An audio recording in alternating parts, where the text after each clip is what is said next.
Burn out. That could be you. Not after this video. Roll the tapes.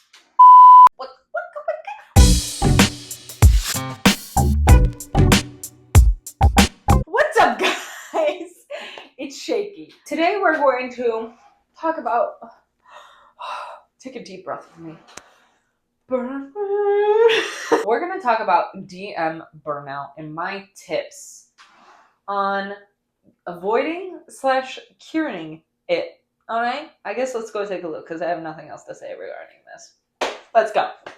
Number one, this is like what you're going to see anytime you look up DM burnout. This is like the number one tip you're going to get. So I'm just going to get it out of the way because, I mean, I do agree with it. That's why I'm keeping it in here. But be honest and talk to your players and take a break. Tell them you're getting burnt out. They're going to be like, oh my God, like, Shaky, no, we don't want that. Go take a break. And you know what? If they don't, reconsider who you have at your table, because that's if they don't understand that. The number one way to fight burnout is to take a break, take a step back, especially if people are running once a week campaigns. Holy that's a lot. I do bi-weekly and it's a lot. Once a week is a lot. When do you sleep? When do you take a break? I do all my session prep Saturday night, sometimes Sunday morning. We play on Sundays. So if you do it, just take a break. Take a step back. Relax. Go to the spa. If you don't like the spa, go into your bathroom. Just hang out. Just at the sink. Yeah, just, look at yourself in the mirror and think, wow, that is burnt out. Good thing I took a break.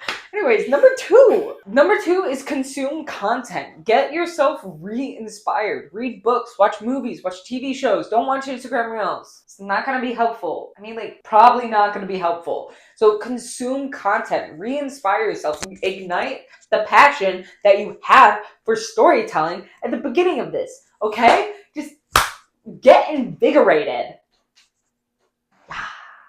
Rizzler.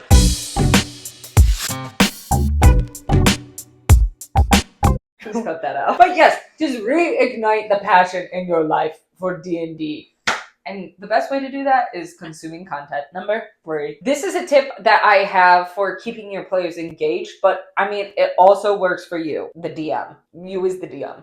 Make the sessions different. Keep things exciting. It's fun to keep it exciting for the players, but it's also fun to keep it exciting for you. So make a new type of session that you normally wouldn't do. Maybe there's a big wide city attack, or maybe there is a planar dungeon crawl that you've never done before. Make something so different from what you normally do with different rules, things that just excite you. You don't want to be doing the same thing over and over again. Your players don't want to do that, so why would you want to do that? So introducing something new, a new rule, a new homebrew style of battle, try it out. If you don't like it, guess what? You don't have to do it again. But it might ignite that spark to keep things fresh and keep things new and get you rolling with different ideas for next session as well. Number four, kind of tying in to number one, is have a one-shot run. The best way I think to do this is to ask a player to run a one-shot so you get a little bit of a break. So for example, in my campaign, we have a one-shot. We've only done one so far, but we want to keep doing more. Is we want each character to kind of have a one-shot based around them. So my last one, my fellow DM Alfred, he ran the one-shot for our player character Hippo. It's a running bit that Hippo can store anything in his tortoise shell. It's just basically another bag of holding that is just infinite in there. So we played as pieces of Hippo and things about Hippo in Hippo's shell. And that was super fun. So we want to do one based on the other characters like Allura and Cal and Macy as well. So we're going to keep doing that, but that's a great way for me to take a break and somebody else take the reins. If you are a control freak and don't like people, and don't worry, I don't judge you because I'm also a control freak. I get it. But if you really just like being in control, you don't like having fun being the player, then run a one-shot yourself. Just take yourself away from the campaign, run a different type of session. Maybe if your campaign is like Curse of Strahd and it's grim dark and just very horror filled, run a nice little fairyland princess runaway in the Feywild. Make it something totally different. Give yourself a break and do something new.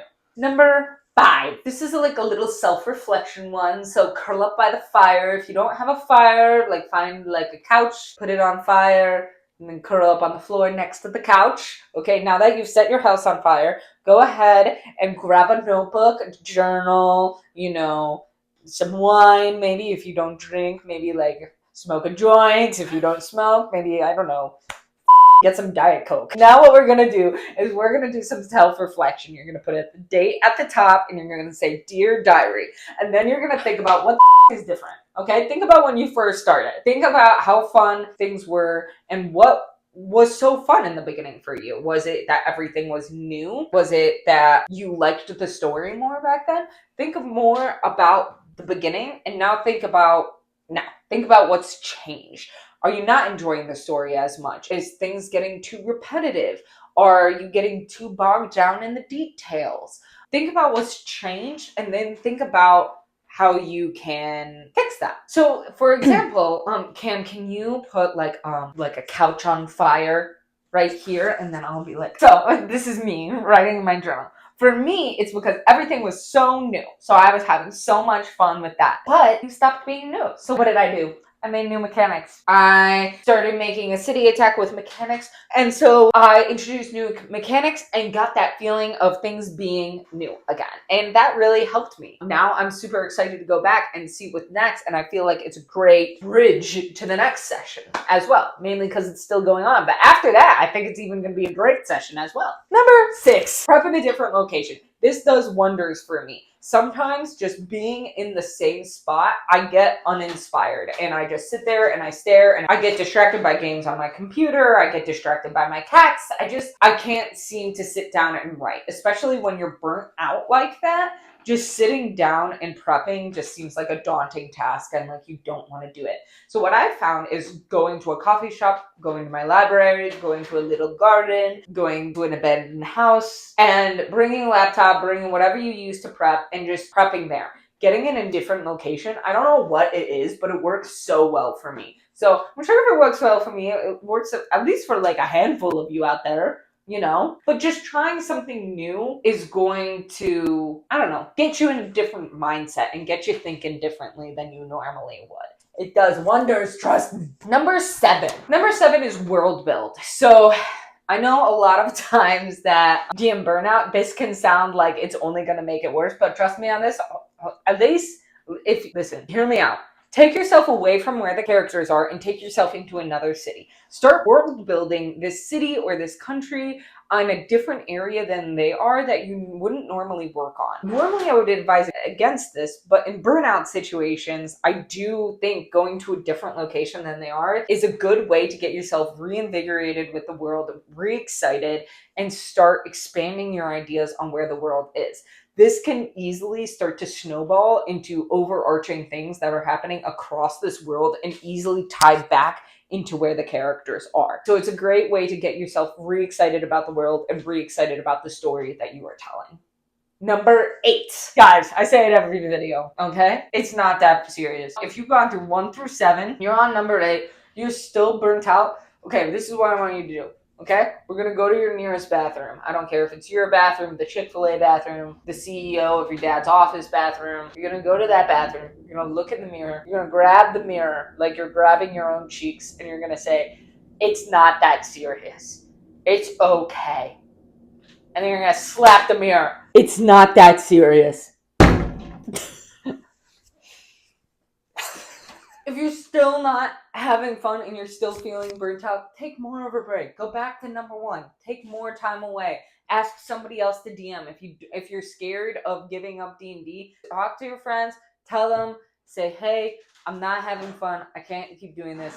It's supposed to be fun, okay? So if you're not, recognize that it's not that serious and that if you're getting stressed out over it, you shouldn't be. Your health comes first, mental and physical, people. Your health and your happiness should always come first. And if a game is not bringing that to you, then maybe you need to take a step back and ask somebody else to DM for a while and put the campaign on pause because you should be having fun. But that is all the tips I have for you today. If you guys have any more tips on how to deal with DM burnout, let me know in the comments below. I would love to hear them because I've also dealt with it before. It happens to everyone, I feel like. It's so common. It's a lot of work. But thank you so much for watching. Please don't forget to like, comment, and subscribe. I'm going to be releasing an album soon. Big things coming. Shaky out.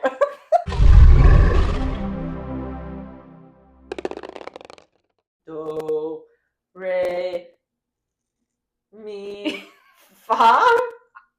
Fa? I don't know. I don't remember doing it. So, la, ti, do. Do, re, mi. No, that's la. What's fa? Bricks! I am a brick. Brick makes bricks and bricks make brick. It's a good song, guys. It is a good song. Me, me, me, me, me, me, me.